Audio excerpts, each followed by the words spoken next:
Facebook Andromeda update के बाद बहुत सारे कंपनीज, बहुत सारे फ्रीलांसर्स कैंपेन स्ट्रक्चर के पीछे भाग रहे हैं। अब मैंने पिछली वीडियोस में कैंपेन स्ट्रक्चर्स जो एक्चुअल में काम करते हैं वो तो मैंने आपको बता दिए हैं, लेकिन इस अपडेट के बाद आपको किसी कैंपेन स्ट्रक्चर की तरफ भागने की जरूरत नहीं है, आपको टारगेटिंग की जरूरत नहीं है, आपको किसी भी किस्म के और परेशानी की जरूरत नहीं है।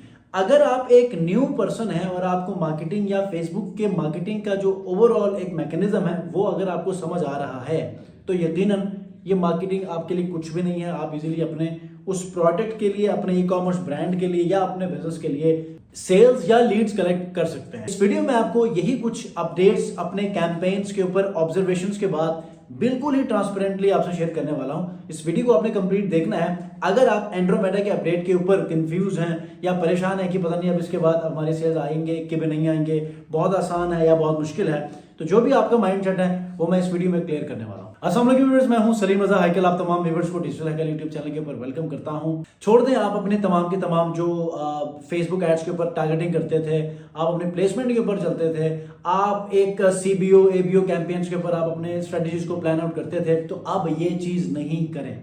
क्यों? क्योंकि अब आपने ओवरऑल वर्क करना है, तो सिर्फ आपने एक ही काम करना है कि आप अपने फेसबुक एड अकाउंट को या उस कैंपेन को मैक्सिमम फीड करें। क्यों? क्योंकि सवाल आपका तो आपके माइंड में ये होगा कि जब हम अपने उस रिस्पेक्टिव डोमेन के अंदर जो लोग आते हैं उस इंटरेस्ट को, उस डेमोग्राफिक को या फिर उस बिहेवियर को हम टारगेट नहीं करेंगे, तो फेसबुक इस चीज को कैसे मेक श्योर करेगा या कैसे डिसाइड करेगा कि हमारा वो एड उसी रेलेवेंट पर्सन तक नजर आ जाए।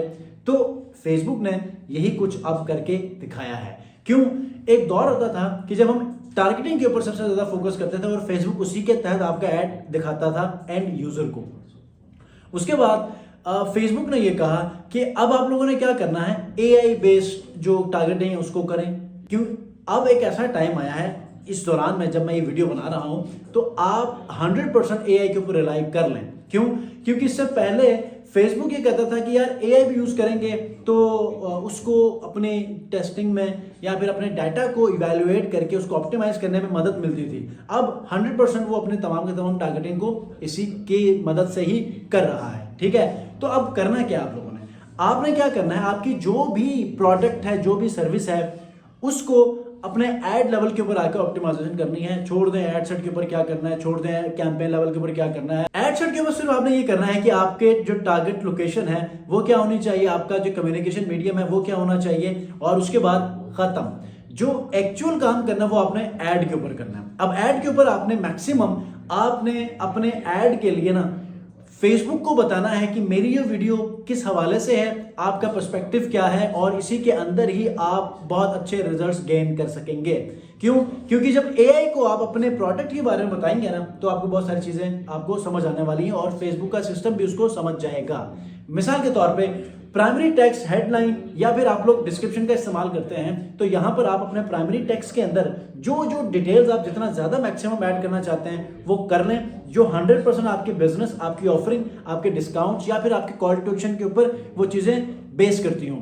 जितना आप इसको करेंगे, अब जैसे ही आप प्राइमरी टेक्स्ट को एंटर करेंगे तो नीचे देखें तो एआई बेस्ड कुछ 4-5 ऑप्शंस आपको सजेशंस में आगे होंगे। अगर आपने ये टेस्ट करना है कि जो आपने इंफॉर्मेशन दी है प्राइमरी टेक्स्ट के अंदर वो फेसबुक को समझ आई है या नहीं आई, तो आपने सिर्फ अंदाजा इस बात से लगाना है कि जो आपने प्राइमरी टेक्स्ट लिखा था तो उसके नीचे एआई ने जो आपको सजेशंस दिए हैं वो आपके वाले प्राइमरी टेक्स्ट या आपके गोल्स को रिलेट करता है या नहीं करता, ये आपने यहां से जज कर लेना है। अगर वो कर रहा है, उसमें कुछ चेंजेस करनी है वो कर लें। करने के बाद आप ये समझ लें कि आपने मैक्सिमम जो इन्फॉर्मेशन है वो टेक्सचुअल फॉर्म में भी दी है, वीडियो होगी, इमेज होगी, उसके ऊपर भी इंफॉर्मेशन होगी, तो फेसबुक के सिस्टम को, उसके एआई को यहां से भी समझ आ जाएगी।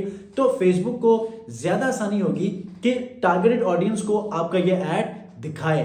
तो आप लोगों ने ये जो एबीओ है, सीबीओ है, छोड़ दें, किसी भी लेवल के ऊपर आपको परेशान होने की जरूरत नहीं है। आपने सिर्फ और सिर्फ क्या करना है, एड लेवल के ऊपर आ जाए, सही तरह आप मैक्सिमम इंफॉर्मेशन फेसबुक को दें ताकि वो आपके कैंपेन को ऑप्टिमाइज भी करे, रेलेवेंट ऑडियंस तक पहुंचाने के लिए अपना सिस्टम भी सेट करें और दिखाना शुरू करें ताकि आप अपने गोल्स में मैक्सिमम लीड सेल्स जनरेट कर सको। ठीक है, इसमें कोई कंफ्यूजन है कमेंट में जरूर पूछिएगा। पिछली वीडियोस में मैंने आपको बेशुमार इसमें ऐसे प्लान्स बताए हैं, कैंपेन स्ट्रक्चर्स बताए हैं, आपको मैंने एंड्रोमेडा की अंडरस्टैंडिंग बताई है, एंड्रोमेडा के बाद आपने कैंपेन्स को प्रैक्टिकली कैसे करना है ये बताया है। अगर आप वो वीडियोस भी देखेंगे और उसके बाद ये वीडियो आप देखेंगे ना तो आपको सारी चीजें क्लियर होंगी, आपको कंफ्यूज होने की जरूरत नहीं होगी। आप इजीली अपने कैंपेन्स चलाएं अपने ब्रांड्स के लिए, बिजनेस के लिए, और आप उससे फायदा उठाइए। ठीक है, जितना ज्यादा आप लोगों को सुनते रहेंगे उतना ही आप कंफ्यूज होंगे। बस आप लोगों ने क्या करना है, आप खुद ही जो चीजें हम बता रहे हैं ना, आप मुझे सुने, किसी को भी सुने, आप उसको प्रैक्टिकली करें। 3 दिन के बाद आप देख लें कौन सी चीजें आपके लिए वर्क कर रही हैं, उसी को फॉलो कर लें। ठीक है, नहीं तो पिछली वीडियोस में आपको कुछ मजीद चीजें बताई वो भी सुन लीजिएगा, आपको मजीद फायदा होगा।